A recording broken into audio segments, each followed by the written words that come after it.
Bonjour à toutes et à tous, merci de nous rejoindre sur les ondes de Radio Taïwan International. Nous vous présentons l'émission On en parle à Taïwan.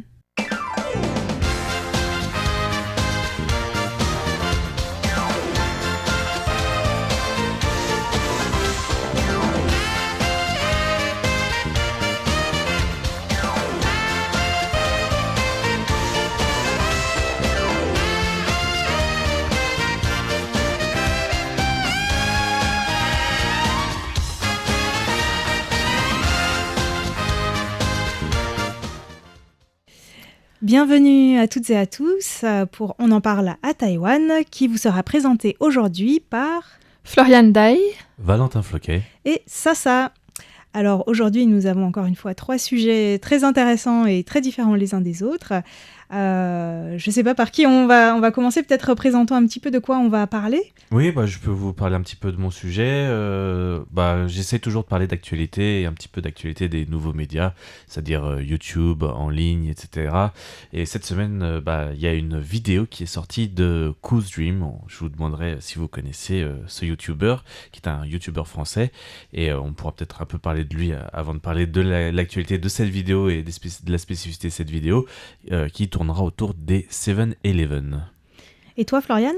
Et moi, je vais vous parler d'autre chose qui est aussi liée à l'actualité, puisque c'est le mois du Ramadan à Taïwan, un mois qui a juste commencé donc cette semaine. D'accord. Et donc de mon côté, c'est à la fois un sujet de fond et aussi dans l'actualité.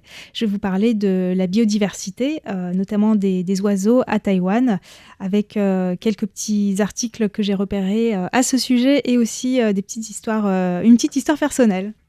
On va commencer par Valentin, c'est ça ? Oui, allez, on commence. Donc, comme je disais, on va parler aujourd'hui de Koos Dream, donc Q, K-U, apostrophe S et Dream comme le rêve, qui est une chaîne YouTube et qui est, à mon avis, si je ne me trompe pas, jusqu'à aujourd'hui, la chaîne avec le plus d'abonnés par un YouTuber français sur Taïwan. Alors, il fait beaucoup de contenu en mandarin, qu'il fait après traduire en anglais pour des sous-titres, mais la plupart de ses contenus sont soit en mandarin, c'est soit vraiment avec impressionnant. du français doublé. Et il fait pas mal de choses très très variées. Il fait des choses quand même. Il a quand même déjà rencontré la présidente Tsai Ing-wen, par exemple, la présidente taïwanaise. Il fait pas mal de contenus variés. Et là, justement, son dernier contenu est d'avoir visité. Alors, selon sa présentation, 18 7-Eleven à thème, qui est une nouvelle, on va dire une nouvelle façon d'appâter les gens dans son 7-Eleven, parce que les magasins de proximité continuent à augmenter à Taïwan et sont en forte progression. Je vais en parler un petit peu juste avant d'aller plus sur l'émission de Koos Dream. Mais donc voilà, il y a ces fameux magasins de proximité à thème qui font une fureur, notamment les 7-Eleven, et je vous expliquerai aussi en deuxième partie, après la présentation en fait de l'évolution des magasins de proximité ces dernières années à Taïwan, vous parlez un petit peu de ça.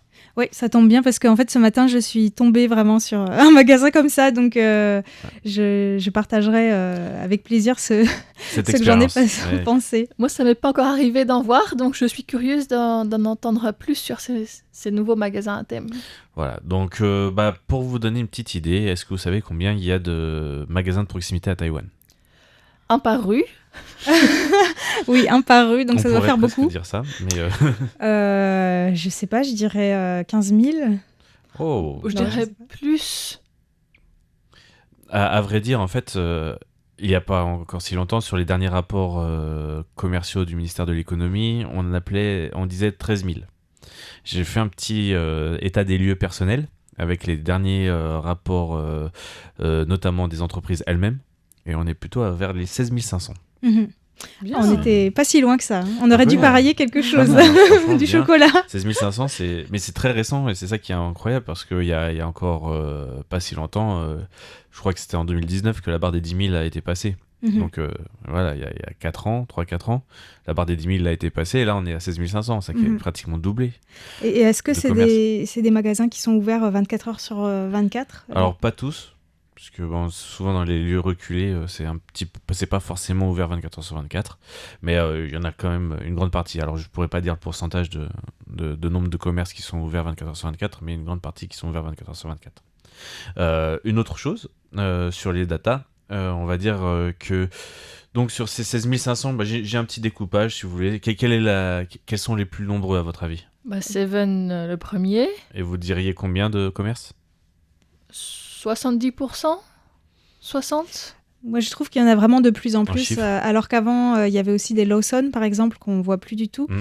Et les Family Mart, il y en a encore quelques-uns, mais on n'en voit pas énormément. Et il y a les High, qu'on voit de moins en moins aussi. High J'ai l'impression Life. que High Life, j'ai l'impression que les 7-Eleven colonisent, entre guillemets, un petit peu de plus en plus tous les magasins de proximité. Est-ce que je me trompe? Donc oui, donnez-moi un chiffre. Par exemple, combien de magasins sur les 16 500 à 7-Eleven? 11 000? 12 000. Allez. D'accord. On est un peu plus bas, on est à 9 515. Mhm. D'accord. Et après, donc pour Family Mart, on est à 5 423, ce qui est c'est pas petit non plus. Mhm. High Life, ce que tu disais, 2715, et OK Mart, 1729. Mhm. Il y a d'autres petites enseignes, mais elles sont assez anecdotiques au niveau des chiffres, donc je les ai pas rajoutées. Je voudrais juste préciser une chose pour nos auditeurs, c'est que il y a quelque chose qui est assez différent par rapport à la France, c'est que souvent à Taïwan, on paye ses factures dans ces magasins de proximité, ce qui est très pratique. On peut vraiment faire beaucoup de choses, on peut ouais. imprimer aussi. Par exemple, moi, des j'ai pas billets, d'imprimante, j'imprime tout au 7-Eleven.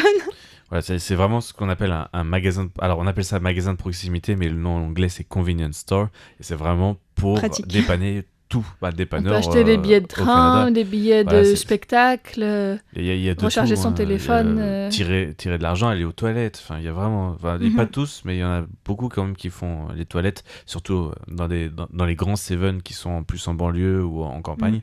Il y a vraiment tout type d'activité. Ça remplace le centre commercial en France, hein, quasiment, presque. En petite quantité, mais voilà, il y a tellement d'activités là-dedans qu'il y a quand même beaucoup de choses qu'on peut faire dans un 7-Eleven. C'est pour ça qu'il y a une telle fréquentation. Et donc, est-ce que vous savez quel est le pays avec le plus de comment dire, de magasins de proximité en densité par habitant? Le Japon ou Taïwan, non? Non Les pays États-Unis? non plus. Non, les États-Unis sont très loin. Alors Est-ce là, que ce je serait un tout petit pays? Non, pas Non. très petit. La Thaïlande? Non. Je sais Non, pas. non. C'est Ah, un pays toujours pas. asiatique? Oui, c'est un pays asiatique. La Corée? Oui. Ah. Donc la Corée du Sud a une densité du nombre ils ont un magasin pour 1205 personnes. Waouh. Et Taïwan est en train de les rattraper. Eux, ils sont un petit peu en déclin en fait actuellement. Au niveau il y a beaucoup de magasins qui ferment, donc là, ça se régule un petit peu. Mais ils étaient, je sais plus, je crois 45 ou 50 000 magasins à un moment, même peut-être 100 000. Donc un magasin pour 1200 personnes. Alors que Taïwan est second. Et Taïwan, ils ont une densité actuelle, donc j'ai refait les calculs pareil parce que c'était plus d'actualité. On est à un magasin pour 1412 personnes en fin février 2023. En fait, c'est plus que les lichang. En fait, les chefs de quartier, c'est à peu près un chef de quartier pour 5000 personnes à Taipei. C'est largement plus. Donc, chaque chef de quartier a au moins 3 7-Eleven ou autres magasins de proximité, peut-être, dans son périmètre. Et donc, pour vous donner une idée de l'évolution, quand même, en 2019, on était à un magasin pour 1749 personnes, et en 2021, un pour 1582 personnes, donc on a encore gagné un magasin pour 100 personnes de plus. Ouais. Quoi. Mais donc, ça veut dire aussi qu'il y a de moins en moins de magasins de proximité familiaux, et c'est très marrant, dans mon quartier, il y a un petit magasin comme ça qui est tenu par 2 vieilles personnes, un couple. Et moi, à chaque fois, je vais là-bas pour les soutenir. Mais du coup, c'est pour être en compétition avec, évidemment, les 7-Eleven ou les autres magasins comme ça qui sont des chaînes et qui sont juste à côté, c'est très, très difficile. Et en fait, ils ne vivent pratiquement plus parce que les convenience stores, la plupart à Taipei, ils sont ouverts 24 heures sur 24. Donc, eux, Ils se lèvent très tôt, ils se couchent très tard pour être en mesure de concurrencer. Et en fait, c'est pareil, ils ont tout, mais vraiment tout, encore plus que dans les Seven, dans leur magasin. Et c'est génial, quoi. Mais bon, je me dis qu'après leur décès, ça m'étonnerait qu'il y ait d'autres personnes de la nouvelle génération qui reprennent ce magasin parce qu'ils n'auraient plus de vie, en fait. Ils vivent 24 heures sur 24 dans le magasin. Oui, je pense que c'est le cas pour beaucoup de petites boutiques un peu partout à Taïwan qui se font manger par les 7 quelque part. Mais c'est un peu dommage parce que honnêtement, ce qu'on trouve à manger dans les 7-Eleven, c'est vraiment ce qu'on appelle en anglais junk food. En français, je ne sais pas trop comment on dit, mais des cochonneries peut-être. Ouais, des cochonneries, c'est très bien. Alors qu'en fait, dans le magasin de proximité tenu par ces deux personnes, on trouve quand même des choses un peu plus diversifiées et saines au niveau de la santé. Après, il y a aussi le manque de service pour ces magasins traditionnels. Je pense qu'ils leur font perdre beaucoup de clientèle. La facilité et le nombre de services offerts, comme on disait en début d'émission, joue beaucoup sur le manque de capacité à concurrencer, en fait. Voilà. Sachant que souvent, des gens qui avaient ce genre de magasin ont transformé en 7-Eleven, puisque ça reste des franchises. Alors, je dis 7-Eleven, mais des magasins de proximité en général. Mais pour revenir un petit peu à la vidéo de Koos Dream, en fait, pourquoi il a fait cette vidéo ? C'est parce qu'il vient de lancer sa gamme de produits au taro, là, notamment des croissants au taro. Oui. Je resterai circonspecte devant ça. Bon, il faut goûter. Voilà, je goûterai avant de donner mon avis là-dessus. Mais bon, voilà, donc il a lancé cette gamme en partenariat avec 7-Eleven. Et donc, dans ce cadre, il a fait un peu cette vidéo sur les 7-Eleven thématiques, c'est-à-dire avec des collaborations avec des marques, avec plein de choses, ou juste habillés aux marques. Je sais pas si tous les 7-Eleven sont vraiment des collaborations, mais en tout cas, c'est la thématique, collection, etc. Et donc, il en a parcouru 18 selon son annonce. J'en ai compté 17 personnellement, j'ai recompté 10 fois. Donc je pense qu'il n'y en a eu que 17. Il a dû en zapper une parce que la vidéo n'a pas dû bien se faire ou quoi que ce soit. Mais en tout cas, les 17 sont bien là, ce qui est déjà très très raisonnable. Alors, les magasins thématiques de 7-Eleven, il y en a beaucoup. Rien que sur Taipei et Nouveau Taipei, il y en a plus de 70. Donc voilà. Je dirais qu'il y en a à peu près une centaine sur tout Taïwan. Et ces thématiques, sur quel thème, du coup ? Il y a plein de thématiques différentes. On peut parler... donnez-moi des idées au niveau des grandes marques. Hello Kitty. Grands noms. Disney, Hello Kitty, oui. Les Minimoys, des choses comme ça. Non. Alors, là, on parle donc de dessins animés ou de personnages fictifs. Mais il y a d'autres types de magasins thématiques sur des grandes marques, par exemple. Une idée ? Des marques françaises ? Louis Vuitton. Je vais vous donner des marques américaines.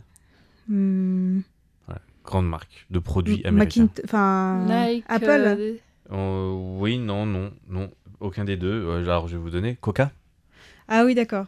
Heineken. Voilà. Ou Lay's encore, pour ce qui est produit. Les chips. Mais aussi, il y a un magasin thématique Maserati. Ou encore, un peu plus improbable, un magasin thématique sur Starlux. D'accord. Je ne sais pas si vous connaissez Starlux, la compagnie aérienne. Voilà. Donc une thématique auprès de l'avion. J'ai essayé de regarder s'il n'y avait pas une thématique autour de comment ça s'appelle, du train. Parce que comme les Taïwanais sont très fans de train, je me serais dit qu'il y aurait un truc autour du train. J'ai pas trouvé. Après, encore dans les autres personnages, beaucoup de personnages japonais et de petites. Alors, ce sont des personnages qui ne sont pas forcément des personnages de dessins animés. À l'instar d'Hello Kitty, il y a aussi donc Open-chan, Sumiko Gurashi, mais aussi bien sûr les mangas, donc Détective Conan, Demon Slayer, One Piece, et bien sûr, pour le dernier, Pokémon. D'accord. Moi, je suis tombée ce matin sur un 7-Eleven qui était apparemment sur la thématique de Bug Cat Capo. Voilà. Je ne connaissais pas. C'est une espèce de... je sais pas, de truc qui ressemble à un chien ou un chat. Voilà.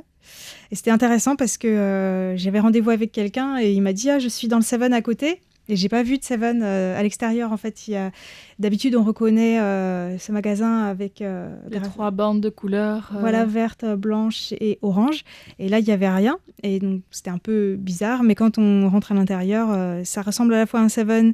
Et en même temps, il y a plein d'étagères qui sont de toutes les couleurs, avec plein de petits chiens et chats, voilà.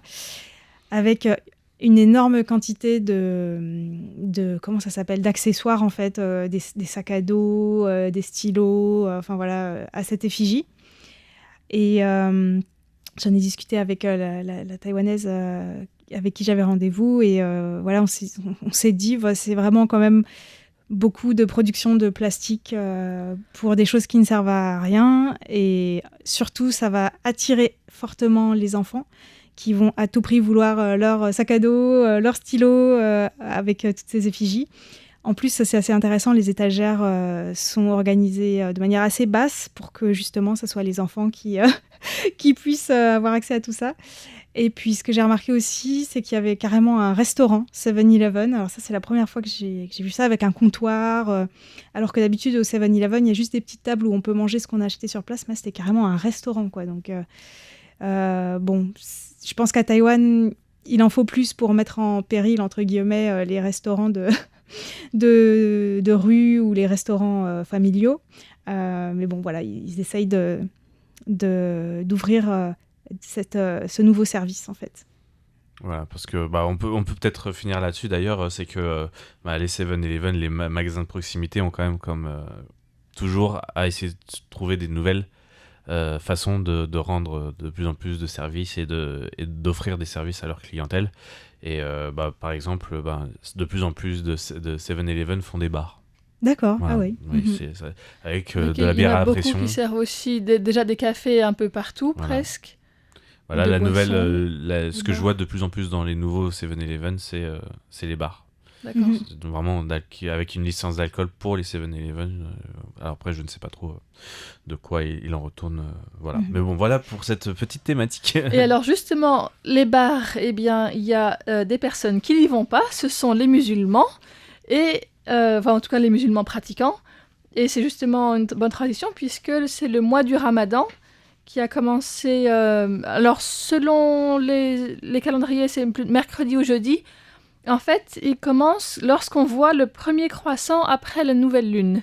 Et donc, selon où on est sur la planète, ou bien comment on arrive à voir ou pas la lune, ça commençait donc le 22 ou 23 mars cette année. Et ça dure un cycle lunaire jusqu'au 23 avril en 2023, puisque chaque année, la date change.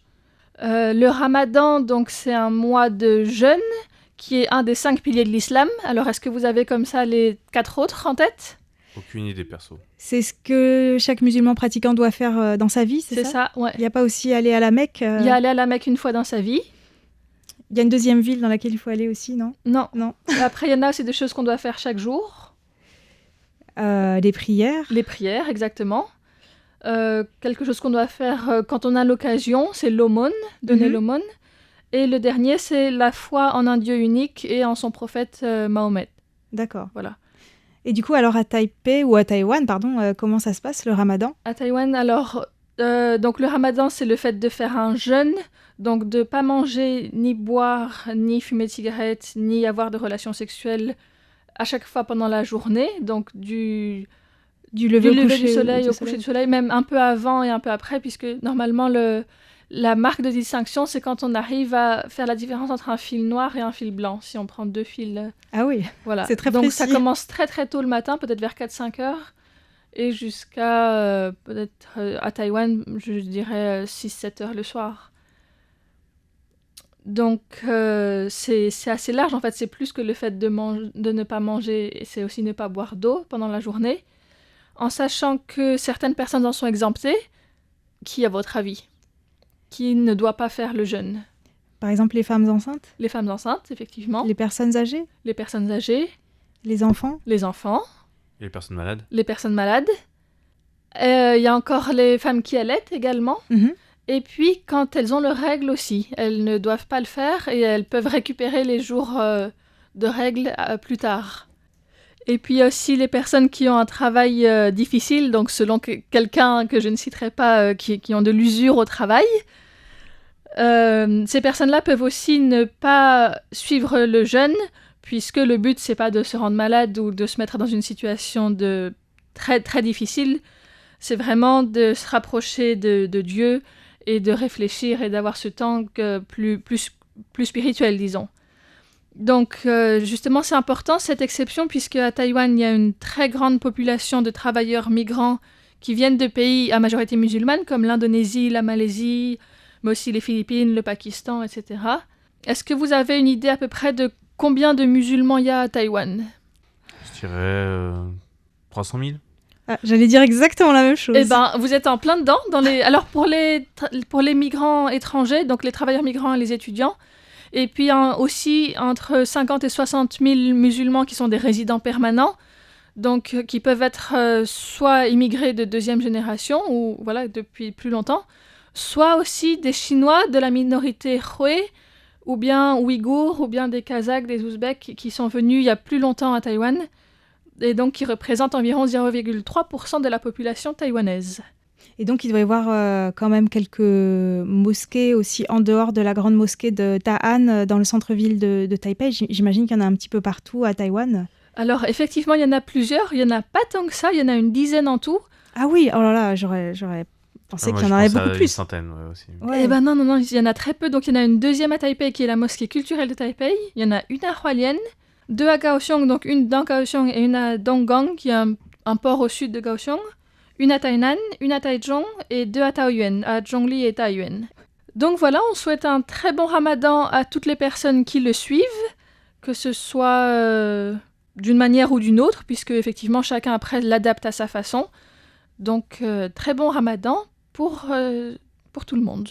Et puis pour nos auditeurs aussi qui sont musulmans pratiquants, parce qu'il y en a pas mal. Effectivement, j'ai aussi pris ce sujet parce que je sais qu'il y a des francophones musulmans dans beaucoup de pays, à la fois en France et en Afrique du Nord et ailleurs. Donc voilà. Ok, alors de mon côté, c'est sans transition, un peu comme l'humoriste Naïm. Je ne sais pas si vous le connaissez, mais souvent il a des petits problèmes de transition. Et donc là, passer du ramadan à la biodiversité, il n'y a aucun lien, probablement, mais c'est pas grave. La diversité religieuse, la diversité dans la nature. Tout à fait, voilà. Oui, on va dire que, voilà, c'est un comme lien. ça, on peut faire un petit rappel à ton émission, Taïwan dans toute sa diversité, Tout à fait. La religion à la biodiversité. Voilà. Tout à fait. Alors, pourquoi je vous parle de biodiversité aujourd'hui ? C'est parce que c'est dans l'actualité. Il y avait un article de Taïwan Info qui a indiqué que Taïwan devient le 2e pays d'Asie, après l'Inde, à se doter d'indicateurs nationaux sur les oiseaux.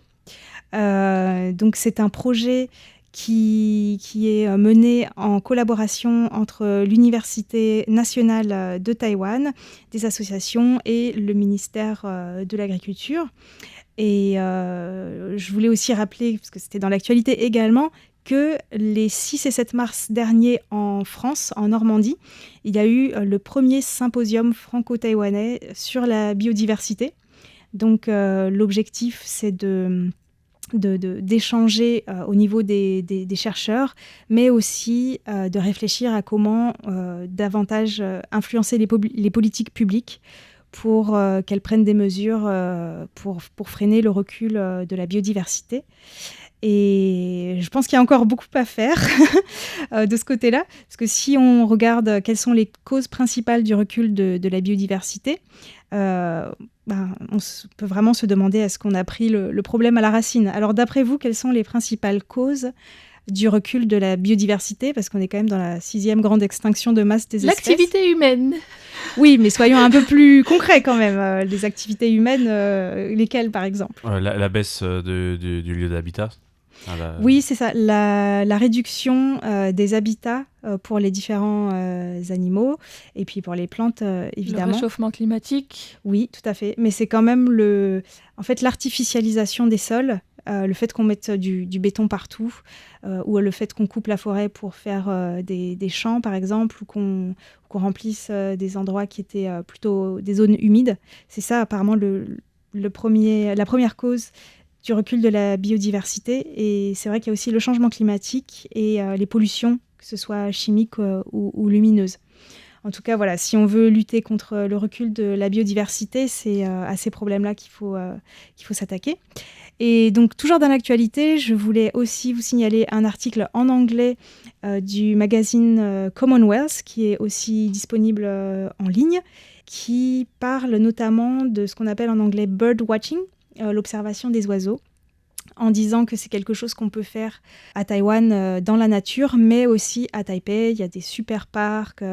Et puis, en fait, en lisière de Taipei, il y a plein de zones montagneuses ou même de zones humides un petit peu. Donc, on peut voir plein d'oiseaux. Et là, c'est la meilleure saison parce qu'il y a beaucoup d'oiseaux migrateurs aussi qui viennent. Et donc, ça me fait penser aux sciences citoyennes, entre guillemets. Et donc, je vais vous donner 2 exemples. Est-ce que vous savez ce que c'est les sciences citoyennes ? Non. Aucune idée. C'est en fait quand les citoyens peuvent contribuer à collecter des données qui serviront ensuite aux chercheurs. Parce qu'en fait, les chercheurs, bien sûr, ils font leur maximum pour collecter le maximum de données, mais c'est extrêmement difficile d'être partout en même temps, etc., pour savoir combien il y a d'oiseaux ici ou là, etc. Donc, si ça vous intéresse, si vous avez envie de participer, il y a 2 choses que vous pouvez faire à Taïwan. Il y en a une qui est plus particulière à Taïwan, mais l'autre, vous pouvez faire dans le monde entier. Celle que vous pouvez faire dans le monde entier, c'est à travers un site internet qui a été mis en place par l'université Cornell aux États-Unis, qui s'appelle eBird, E-BIRD.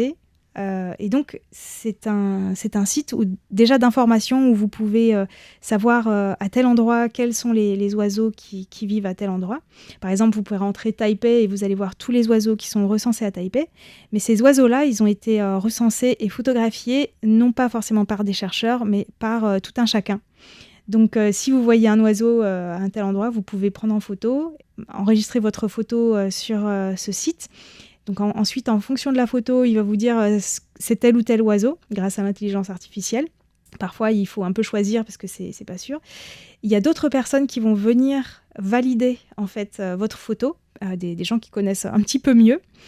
Et donc comme ça, il y a une base de données assez incroyable sur les oiseaux dans tous les endroits du monde. Et on peut aussi avoir les enregistrements, les cris, les chants de ces oiseaux.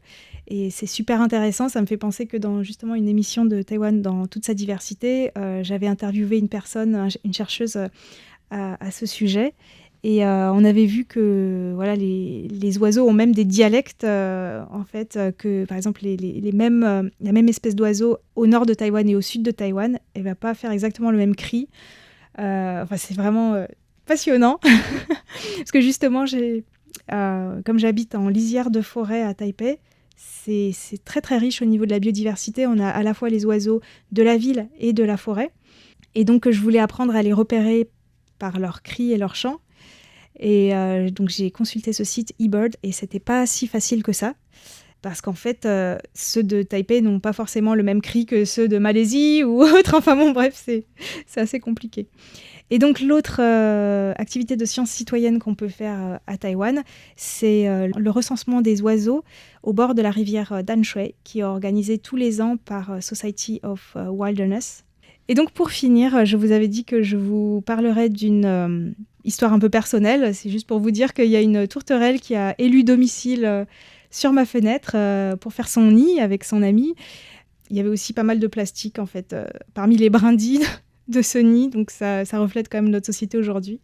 Elle a pondu 2 œufs et malheureusement, je pense peut-être que ces œufs ont été mangés par d'autres oiseaux, peut-être les pies bleues de Taïwan, qui sont très nombreuses dans le coin. Mais bon, c'est assez intéressant et touchant, en fait, de pouvoir voir ça juste sur le rebord de sa fenêtre. Voilà, donc tout ça est très intéressant, mais on est déjà à la fin de cette émission, je crois. Oui, donc on va dire au revoir à nos auditeurs et vraiment j'ai été très content d'apprendre plein de choses sur le mois le mois du Ramadan à Taïwan ou encore sur la biodiversité. Et nous sur les 7-Eleven et les convenience stores. Et moi sur oui c'est ça, les 7-Eleven et puis les oiseaux. C'est vrai que je savais pas qu'il y avait ces plateformes-là et ces activités de recensement. J'en avais entendu parler dans d'autres occasions en France, mais c'est bien de voir qu'il y a ça aussi à Taïwan. J'ai vu des oiseaux récemment, puis je ne sais pas comment ils s'appellent et je ne sais pas ni leur nom français, ni chinois, ni latin, ni quoi que ce soit. Donc tu peux aller sur eBird. Voilà, maintenant je sais où aller le rechercher. Ok, nous souhaitons un bon dimanche et une bonne semaine à venir à tous les auditeurs et les auditrices. Merci beaucoup. C'était Floriane Dai. Ça. Et Valentin Floquet. Bonne suite d'écoute sur Radio Taïwan International. À bientôt.